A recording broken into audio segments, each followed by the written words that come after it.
আসসালামু আলাইকুম। Welcome to lecture লিয়া। এই লেকচার সিরিজে আমরা ডিসকাস করছিলাম অপারেটিং সিস্টেম নিয়ে। অপারেটিং সিস্টেমের আজকের লেকচার ভিডিওতে আমরা দেখব ডিস্ক স্ট্রাকচার। তো এখানে ডিস্ক বলতে আমরা হার্ড ডিস্ক ড্রাইভকে বোঝাচ্ছি। তো হার্ড ডিস্ক ড্রাইভ আমরা কেন ব্যবহার করি? হার্ড ডিস্ক ড্রাইভ আমরা ইউজ করি ডেটা স্টোর করার জন্য অথবা রিট্রাইভ করার জন্য। তো অপারেটিং সিস্টেমে হার্ড ডিস্ক কম্পিউটারের এফিসিয়েন্সি এবং ফাংশনালিটি এর জন্য অত্যন্ত গুরুত্বপূর্ণ। তো হার্ড ডিস্ক সব পার্মানেন্ট ডেটা স্টোর করে, যা অপারেটিং সিস্টেমকে বুট করতে, অ্যাপ্লিকেশন চালাতে এবং ফাইল সহজে ম্যানেজ করতে সহায়তা করে। তো দিন দিন প্রযুক্তির প্রচুর পরিমাণে উন্নয়ন সাধন হয়েছে, যার সাথে সাথে অপারেটিং সিস্টেমে হার্ড ডিস্কের স্পিড এবং ক্যাপাসিটির যথেষ্ট উন্নয়ন সাধন হয়েছে, যা ওভারঅল সিস্টেমের পারফরমেন্স বৃদ্ধি করেছে। তো হার্ড ডিস্ক অত্যন্ত গুরুত্বপূর্ণ এজন্য কারণ এটি অপারেটিং সিস্টেমকে স্মুথলি চালাতে, ডেটা এফিসিয়েন্টলি ম্যানেজ করতে এবং স্টোরড ইনফরমেশন দ্রুত অ্যাক্সেস করতে সহায়তা করে। এখানে আমাদের হার্ড ডিস্ক এবং অপারেটিং সিস্টেমের মধ্যে সমন্বয় কম্পিউটারের ম্যাক্সিমাম এফিসিয়েন্সি এবং ডেটা ম্যানেজমেন্টের জন্য অত্যন্ত গুরুত্বপূর্ণ। এখানে আমাদের হার্ড ডিস্কের স্ট্রাকচারটা যদি আমরা দেখি, একটুখানি দেখতে হচ্ছে অনেকটা এরকম হবে। এবং এখানে আমাদের হার্ড ডিস্কের হার্ট হচ্ছে এই যে গোল গোল যে চাকতি আমরা দেখতে পাচ্ছি না, এই গোল গোল চাকতিগুলো হচ্ছে আমাদের হার্ড ডিস্কের হার্ট, যাকে বলা হয় হচ্ছে প্ল্যাটার। তো এই প্ল্যাটারটা যদি একটুখানি আমরা ফ্রন্ট ভিউটা দেখতে চাই, দেখতে কেমন হবে? দেখতে হচ্ছে অনেকটা এইরকম হবে সে। তো এই প্ল্যাটার গুলো হচ্ছে আমাদের চৌম্বক পদার্থে আবৃত থাকে এবং যেখানে আমাদের ডেটাটা স্টোর করা থাকে। এই প্ল্যাটারের মধ্যে হচ্ছে বেসিক্যালি আমাদের ডেটাটা হচ্ছে স্টোর করা থাকে। যারা হচ্ছে ম্যানুফ্যাকচারার রয়েছে তারা অ্যালুমিনিয়াম অথবা হচ্ছে আয়রন অক্সাইড থেকে এই প্ল্যাটারগুলো হচ্ছে ক্রিয়েট করে থাকে এবং একটা প্ল্যাটারের ব্যাস 1.8 ইঞ্চ থেকে 5.26 ইঞ্চ পর্যন্ত হয়ে থাকে। এখন এই যে প্যাটারগুলো রয়েছে না, এই প্যাটারগুলো হচ্ছে স্পিন্ডলের সাহায্যে উচ্চ গতিতে হচ্ছে ঘুরে, ইদার ক্লকওয়াইজ অর হচ্ছে অ্যান্টি ক্লকওয়াইজ। এই প্যাটারগুলো উচ্চ গতিতে ঘুরে এবং এই ঘূর্ণনের ফলে হচ্ছে আমাদের ডেটা রিড অথবা রাইট পসিবল হয়। তো আমাদের হার্ড ডিস্কে প্যাটারের সংখ্যা যত বেশি হবে, আমাদের স্টোরেজ ক্যাপাসিটিও তত বেশি হবে। এবং আমাদের যে প্যাটার যে রয়েছে না, একটা প্যাটার এটার হচ্ছে দুইটা সারফেস থাকে, একটা হচ্ছে আপার সারফেস এবং আরেকটা হচ্ছে লোয়ার সারফেস। তো ডেটা রিড অথবা রাইট করার জন্য আমাদের রিডেড হেডের আপার সারফেসে আপার রিডেড হেড যাবে এবং লোয়ার সারফেসে যাবে হচ্ছে লোয়ার রিড রাইট হেড। আশা করছি বুঝতে পারছেন। এখন এই যে প্যারার আমরা দেখতে পাচ্ছি, এই প্যারারের মধ্যে আমরা আরো কিছু সার্কুলার এরিয়া দেখতে পাচ্ছি, তাই না? যেরকম একটা সার্কুলার একটা এরিয়া দেখতে পাচ্ছি আমরা, আর একটা সার্কুলার এরিয়া রয়েছে। তো প্যারারের মধ্যে এই যে সার্কুলার যে এরিয়াগুলো রয়েছে, এই এরিয়াগুলোকে বলা হয় হচ্ছে ট্র্যাক্স। বলা হয় ট্র্যাক্স। একটা 3.5 ইঞ্চ আমাদের হার্ড ডিস্কে 1000-এর বেশি ট্র্যাক্স থাকা পসিবল।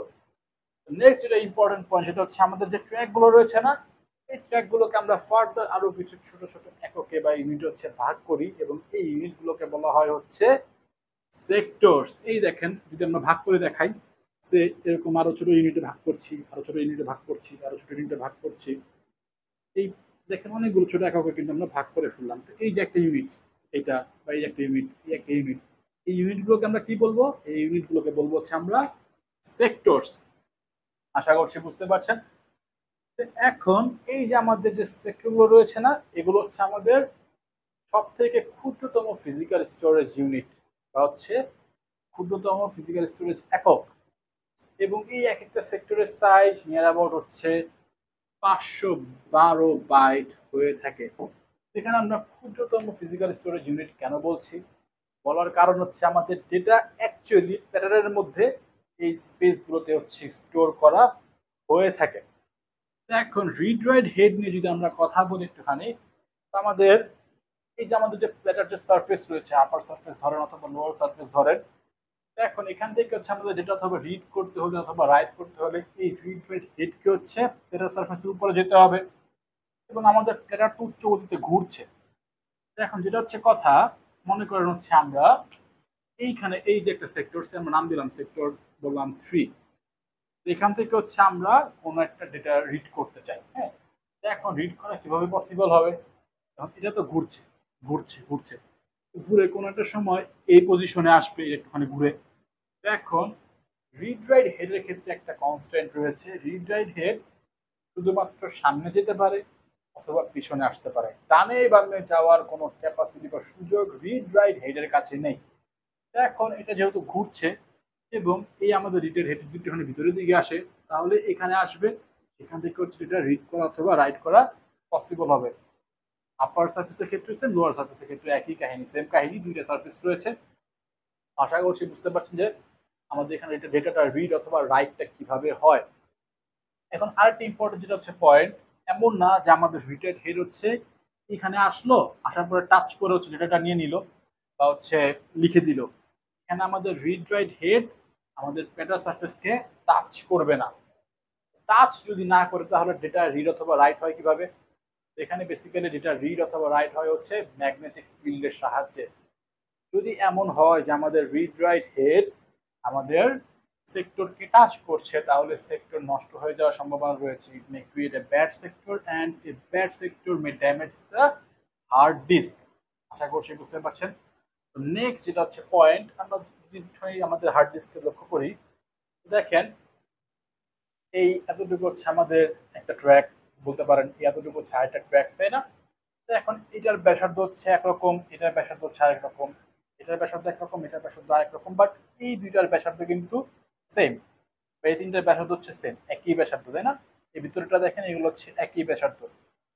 তো একই ব্যাসার্ধের সবগুলো হচ্ছে আমাদের যারা হচ্ছে ট্র্যাক রয়েছে তাদেরকে একসঙ্গে বলা হয় হচ্ছে সিলিন্ডার। কারণ দেখেন যে একই ব্যাসার্ধের সবগুলো ট্র্যাক যদি আমরা টোনে লক্ষ্য করি, এখানে একটা পোর্শন, একটা পয়েন্ট, এখানে একটা পয়েন্ট, এটা তো একটা ব্যাসার্ধ, বা এই পয়েন্ট থেকে যদি ধরি আমরা এটা ব্যাসার্ধ না, এটা একটা ব্যাসার্ধ।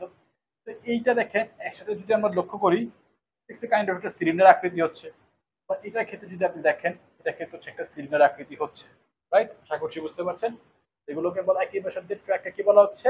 সিলিন্ডার বলা হচ্ছে। বা আরো সিম্পলি যদি আপনি বলেন দেখতে চান, আপনি হচ্ছে এখান থেকে এই ভিউ থেকে বলতে পারেন হচ্ছে একটা প্যাটার্নের মধ্যে আমরা একই ব্যাসার্ধের ট্র্যাককে হচ্ছে আমরা সিলিন্ডার বলতে পারি। তাই হচ্ছে এখানে এটা একটা ব্যাসার্ধ, তো এটা হচ্ছে একটা আমাদের সিলিন্ডার, এটা একটা ব্যাসার্ধ, এটা হচ্ছে একটা সিলিন্ডার, মানে কাইন্ড অফ উপর থেকে যদি দেখে বলি এখানে এটা হচ্ছে সিলিন্ডার, এটা হচ্ছে একটা সিলিন্ডার, রাইট? এভাবে করে হচ্ছে আমরা ভিজুয়ালাইজ করতে পারি। আশা করছি বুঝতে পারছেন। তো ইন জেনারেল যদি এক্সাম্পল যদি আমরা বলি, সে আমাদের যদি একটা হার্ড ডিস্কে 600টা যদি ট্র্যাক থাকে তাহলে সিলিন্ডার হবে কতগুলো? অফকোর্স 600টাই হবে। এবং এগুলো থেকে হচ্ছে আমাদের আপকামিং যে আমাদের নিউমেরিক্যাল রয়েছে বা হচ্ছে আপকামিং লেকচারগুলোতে আমরা ডিস্ট্রিবিউটিং অ্যালগরিদম দেখবো। এখানে অনেক কনসেপ্ট আপনাদের কাজে লাগবে, লাইক হচ্ছে আপনাকে কনফিউজ করার জন্য ট্র্যাক নাম্বার না দিয়ে সিলিন্ডার নাম্বার দিয়ে দিতে পারে, ট্র্যাকের কথা উল্লেখই করলো না। এমন হতে পারে যে আপনাকে সিলিন্ডারের কথা না বলে ট্র্যাকের কথা বললো। মূল কথা হচ্ছে আপনি কনসেপ্টটা বোঝেন কি না সেটা আপনাকে জাজ করতে চাইতে পারে, স্বাভাবিক, তাই না? আশা করছি বুঝতে পারছেন। তো এখানে ভাবনার কিছু নেই, ট্র্যাক নাম্বার অথবা সিলিন্ডার নাম্বার একই কথা, আলটিমেটলি কথা একই। আশা করছি বুঝতে পারছেন। তো এখন হচ্ছে আমরা একটা নিউমেরিক্যাল সলভ করি। নিউমেরিক্যাল সলভ করলে আপনার ধারণা আরো বেশি ক্লিয়ার আপ হয়ে যাবে স্ট্রাকচার সম্পর্কে।